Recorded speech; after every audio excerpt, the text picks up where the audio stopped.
আসসালামু আলাইকুম, স্বাগতম সবাইকে বৃত্তের ক্লাসে। আজকে আমরা দেখব বৃত্তের উপরস্থ বিন্দুতে স্পর্শক এবং অবিলম্বের সমীকরণ নির্ণয়। আচ্ছা, তো কাহিনীটা কিরকম? ধরো তোমাকে একটা সার্কেল দেওয়া আছে, এই সার্কেলটা দেওয়া আছে, সার্কেলের ইকুয়েশনটা তোমাকে দেওয়া থাকবে। ফর এক্সাম্পল আমি দিয়ে দিলাম x square y square 2gx 2fy plus c equals to 0। সার্কেলের ইকুয়েশনটা দিয়ে দিলাম। এরপর একটা পয়েন্ট দেওয়া থাকবে বৃত্তের উপরে, একটা পয়েন্ট দেওয়া আছে বি x1, y1, বৃত্তের উপরস্থ একটা পয়েন্ট। এখন তোমাকে বলবে তুমি যদি এই পয়েন্টে স্পর্শক আঁকো, ওই পয়েন্টের ইকুয়েশনটা কি হবে। এই পয়েন্টে তুমি যদি অভিলম্ব আঁকো, তাহলে অভিলম্বটা কি হবে। তাহলে প্রথমে আমাদেরকে স্পর্শক চিনতে হবে, এরপর আমাদেরকে অভিলম্ব চিনতে হবে। স্পর্শক কি জিনিস ভাইয়া? একটা সার্কেল, যদি সার্কেল এবং একটা সরল রেখা আঁকি যাদের একটা কমন পয়েন্ট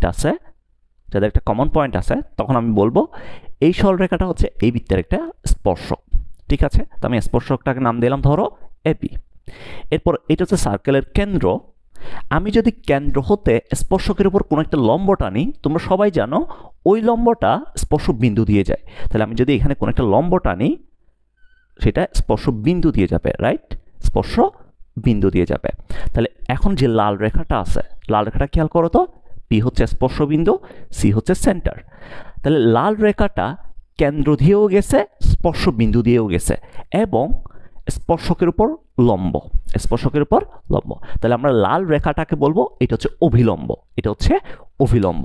তাহলে আমরা এখানে চিত্র থেকে দেখতেছি এবি, এটা লম্ব সিপি, এবি লম্ব সিপি, যেখানে এবি এর পরিচয় হইতেছে স্পর্শক আর সিপি হইতেছে আমাদের অভিলম্ব, অভিলম্ব। তাহলে অভিলম্ব নিয়ে কি কি কাহিনী আছে? অভিলম্বের হচ্ছে তিনটা কাহিনী। অভিলম্ব কেন্দ্রগামীর কি কাহিনী আছে? অভিলম্ব কেন্দ্রগামী হবে, অভিলম্ব স্পর্শ বিন্দুগামী হবে, অভিলম্ব স্পর্শ বিন্দুগামী হবে। এরপরে অভিলম্ব হইতেছে আমাদের স্পর্শকের উপর লম্ব হবে, স্পর্শকের উপর লম্ব হবে, উপর লম্ব। তাহলে আমাদের অভিলম্বের জন্য হচ্ছে তিনটা কাহিনী। অভিলম্ব কেন্দ্রগামী হবে, স্পর্শ বিন্দুগামী হবে, এবং স্পর্শকের উপর লম্ব হবে। ঠিক আছে, তাহলে আমরা স্পর্শক এবং অভিলম্ব চিনলাম। এখন আসো স্পর্শক আর অভিলম্বের ইকুয়েশন কেমনে বের করব বৃত্তের উপর একটা পয়েন্টে। প্রথমে আমি বলে রাখি, এই টাইপের কোয়েশ্চেনগুলোর জন্য প্রথমে একটা চেক পয়েন্ট আছে, একটা চেক পয়েন্ট। অর্থাৎ তুমি যখন প্রবলেম সলভ করবা, প্রবলেম সলভ করার আগে তোমাকে একটু চেক করে নিতে হবে। চেক পয়েন্ট, চেক পয়েন্টটা কি ভাইয়া? তোমাকে প্রথমে চেক করে নিতে হবে পয়েন্ট ম্যাথগুলোতে একটা চেক পয়েন্ট আছে। চেক পয়েন্টটা কি ভাইয়া? প্রথমে তোমাকে চেক করে নিতে হবে পয়েন্টটি বৃত্তের উপরস্থ কিনা, বৃত্তের উপরস্থ কিনা। এখন এই জিনিসটা আমি কেমনে চেক করব? বৃত্তে যে ইকুয়েশনটা দেওয়া থাকবে, এক পাশে জিরো রেখে বাকি সবগুলোকে আরেক পাশে নিয়ে আসবো, আরেক পাশে নিয়ে এসে এই জিনিসটাকে আমরা বলি এটা হইতেছে আমাদের এস, এটা আমাদের এস। দেন যে পয়েন্টটা দেওয়া আছে ওই পয়েন্টটা দিয়ে এক্স এর জায়গায় x1 বসাবো, ওয়াই এর জায়গায় y1 বসাবো, অর্থাৎ x1 y1 দ্বারা এই s কে সিদ্ধ করব, যেটাকে আমরা বলি এস x1, y1। সিদ্ধ করার পরে যদি এইটার রেজাল্টটা 0 হয়, এস এর মানটা যদি 0 আসে, তাহলে আমরা বলবো আমাদের px1, y1, px1, y1 পয়েন্টটি বৃত্তের উপরস্থ, পয়েন্টটি বৃত্তের উপরস্থ। ঠিক আছে, যদি এটা হয়, এটা যদি ট্রু হয়, তাহলে তুমি থিওরিটা অ্যাপ্লাই করতে পারবা, আদারওয়াইজ থিওরিটা অ্যাপ্লাই করা যাবে না। তার মানে আমি আবার বলে দিচ্ছি, তুমি যখন বৃত্তের উপরস্থ বিন্দুতে স্পর্শক বা অভিলম্বের সমীকরণ যখন বের করতে যাবা, তোমাকে আগে চেক করে নিতে হবে পয়েন্টটা আদৌ বৃত্তের উপরস্থ আছে কিনা। যদি থাকে তাহলে তুমি থিওরি অ্যাপ্লাই করতে পারবা। এখন আসো মেইন থিওরি, কিভাবে আমি বৃত্তের উপরস্থ একটা পয়েন্টে স্পর্শক আঁকবো। বৃত্তের যে ইকুয়েশনটা দেওয়া থাকবে, এই ইকুয়েশনে এক্স স্কোয়ারের জায়গায় তুমি বসাবা, এক্স স্কোয়ারকে তুমি রিপ্লেস করবা x1 দ্বারা। x1 কি? x1 হচ্ছে যে পয়েন্টটা আমি স্পর্শক চাইবো, ওই পয়েন্টের বুঝ। ওয়াই স্কোয়ারকে আমি রিপ্লেস করব y1 দ্বারা, এক্সকে আমি রিপ্লেস করব x প্লাস x1/2 দ্বারা, ওয়াইকে আমি রিপ্লেস করব y প্লাস y1/2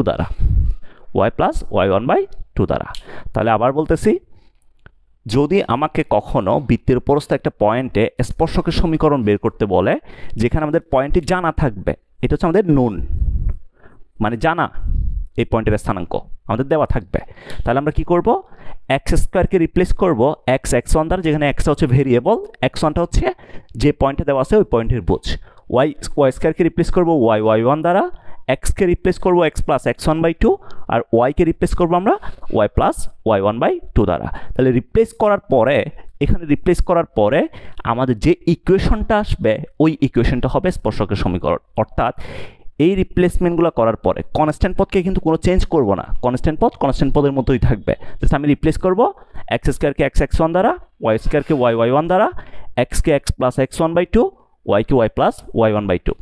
এই রিপ্লেস করার পরে, অর্থাৎ এগুলো রিপ্লেস করার পর যে ইকুয়েশন আসবে সার্কেল থেকে, যে ইকুয়েশন আসবে ওইটি স্পর্শকের সমীকরণ, ওইটি স্পর্শকের সমীকরণ হবে। ঠিক আছে, ওইটি হবে আমাদের স্পর্শকের সমীকরণ। রিপ্লেস করার পর যে ইকুয়েশন আসবে ওইটি স্পর্শকের সমীকরণ। সো যদি স্পর্শকের সমীকরণ পেয়ে যাই, আমি ইজিলি অবিলম্বের সমীকরণটা বের করে ফেলতে পারবো। আমি একটা ম্যাথ দেখাই দিব, মানে তুমি আসলে কিভাবে স্পর্শক, কিভাবে অবিলম্ব সব কিছু বের করবা, ওই ম্যাথটা দেখলে তোমাদের এই কনসেপ্টটা আরেকটু ক্লিয়ার হয়ে যাবে। ঠিক আছে, সবাই কনসেপ্টটা ভালো মতো দেখবা, এরপর ম্যাথটা সলভ করবা। একটু খেয়াল করো, এখানে বলছে কি এই বৃত্তের 3,1 বিন্দুতে স্পর্শক এবং অবিলম্বের সমীকরণটা বের করো। তাহলে আমাকে এখানে পয়েন্টে দেওয়া আছে কত, P x1, y1 equals to 3,1 দেওয়া আছে, 3,1 দেওয়া আছে। ঠিক আছে, তো তুমি আগে চেক করে নাও পয়েন্টে বৃত্তের প্রস্থ কিনা।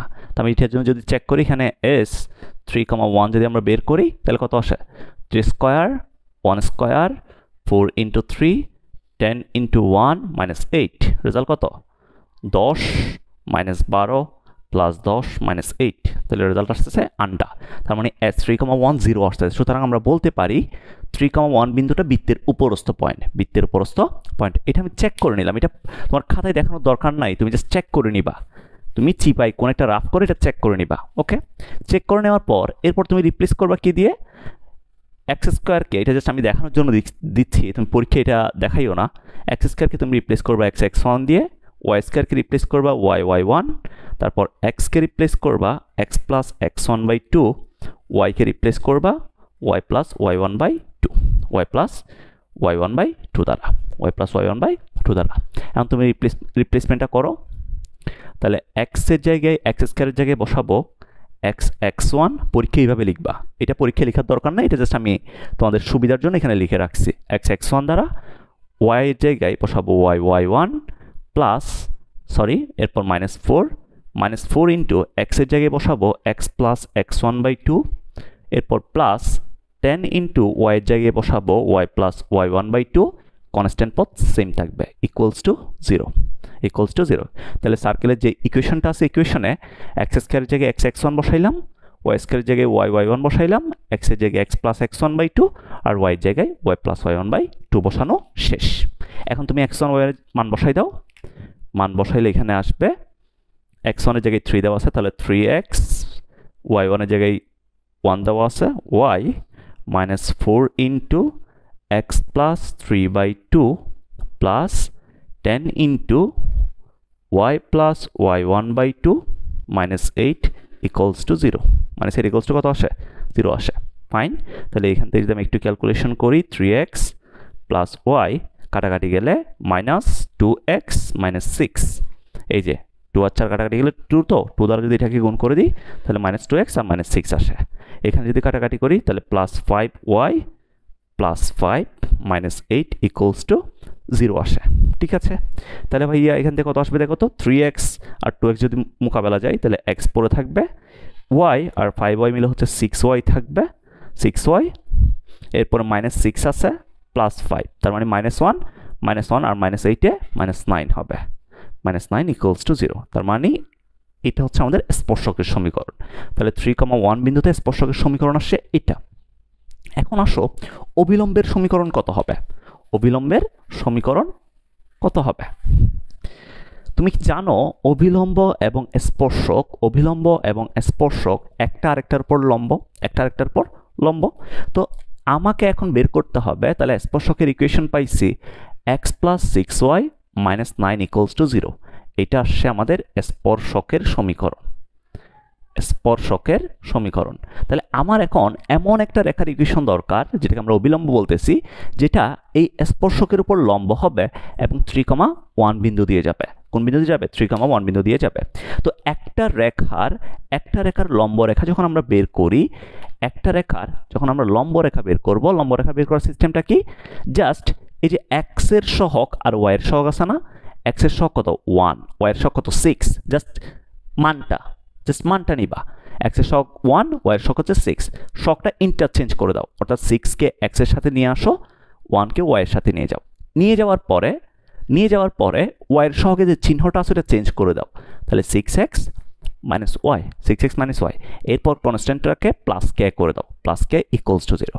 এখন আমি যেটা লিখছি সেটা হচ্ছে এই রেখার উপর যে কোনো লম্ব রেখার সমীকরণ। এখন আমার এই লম্ব রেখাটা কোন পয়েন্ট দিয়ে যাবে? 3,1 বিন্দু দিয়ে যাবে। তাহলে আমি যদি এটাকে 1 নাম্বার দিই, তাহলে 1 নাম্বার যদি 3,1 বিন্দু দিয়ে যায়, 3,1 বিন্দু দিয়ে যদি যায়, তাহলে আমরা এখান থেকে বলতে পারবো 6 × 3 - 1 প্লাস কে ইকুয়ালস টু 0। সুতরাং কে এর ভ্যালু কত আসতেছে? 3 6 18, 18 থেকে যদি 1 চলে যায় -17, কে এর ভ্যালু আসে -17 আসতেছে। কে এর মানটা যদি আমি একে বসাই দিই, তাহলে আমাদের ইকুয়েশনটা আসবে 6x - y - 17 ইকুয়ালস টু 0। তাহলে এটা হচ্ছে আমাদের অভিলম্বের সমীকরণ। বুঝতে পারছো? যাদের এই জিনিসটা বুঝতে সমস্যা হয়, একটা রেখার লম্ব রেখার ইকুয়েশন কেমনে বের করে, এটা যদি সমস্যা হয়, তোমরা ঢালের কনসেপ্ট দিয়েও মারতে পারবা। যেমন এখান থেকে তুমি যদি সরল রেখার ঢালটা বের করে ফেলো স্পর্শক থেকে, তো এই অবিলম্বের ডালকে যদি তুমি m ধরে নাও, এই দুইটা গুণ করলে রেজাল্ট কত? -1, কারণ দুইটা লম্ব রেখার ঢালের গুণফল -1। তাহলে এখান থেকে অবিলম্বের ঢালটা তুমি পাবা। তাহলে ঢাল দেওয়া আছে তোমাকে, এরপরে এই পয়েন্টটা দেওয়া আছে, অবিলম্ব এই পয়েন্ট দিয়ে গেছে, দেন তুমি ঢাল আর এই পয়েন্টটাকে ইউজ করে তুমি এই ইকুয়েশনটা মারবা, y - y1 equals to m × x - x1। তাহলে এইটা আসবে, তুমি এইখানে m এর জায়গায় হচ্ছে ঢালটা বসাই দিবে অবিলম্বের, x1 এর জায়গায় বসাবা 3, y1 এর জায়গায় বসাবা 1, তাহলেও তোমার অবিলম্বটা চলে আসবে। বুঝতে পারছো? এভাবেও করা যায়, তুমি যে কোনো একভাবে করলেই হবে। ওকে, সো এটাই ছিল আমাদের বৃত্তের উপরস্থ কোনো একটা পয়েন্টে স্পর্শক এবং অবিলম্ব নির্ণয়ের কনসেপ্ট। সবাই কনসেপ্ট একটু ভালো মতো দেখবা, এটা খুবই মজার একটা কনসেপ্ট, এখান থেকে তোমাদের মাঝে মাঝে কোয়েশ্চেন আসে। আচ্ছা, আরেকটা কথা বলি, ছোট্ট একটা কথা, সেটা হচ্ছে ভাইয়া ধরেন এমসিকিউতে আমাদের একটা কোয়েশ্চেন আসলো, তখন কি আমরা চেক করে তারপর বসাবো? বৃত্তের উপরস্থ একটা পয়েন্ট চেক করব, তারপর এত কাহিনী করে তারপর বসাবো? এত টাইম তো আমাদের এমসিকিউতে দিবে না। শোনো, চেক করাটা অবশ্যই উত্তম, তুমি আগে যে চেক করে নাও, তুমি সেফ জোনে চলে যাবা, চেক করে নেওয়াটা উত্তম। তাও যদি কখনো টাইম সংকট হয়, তো একটা জিনিস তুমি খেয়াল করবে, যদি কোয়েশ্চনটা এই টাইপের হয়, বৃত্তের কোনো বিন্দুতে এই টাইপের যদি কথা থাকে, বৃত্তের 3,1 বিন্দুতে যদি এরকম কথাবার্তা থাকে, তাহলে এইটা মানে হচ্ছে বৃত্তের কোনো বিন্দুতে, এই কথাটা মানে হচ্ছে পয়েন্টটি বৃত্তের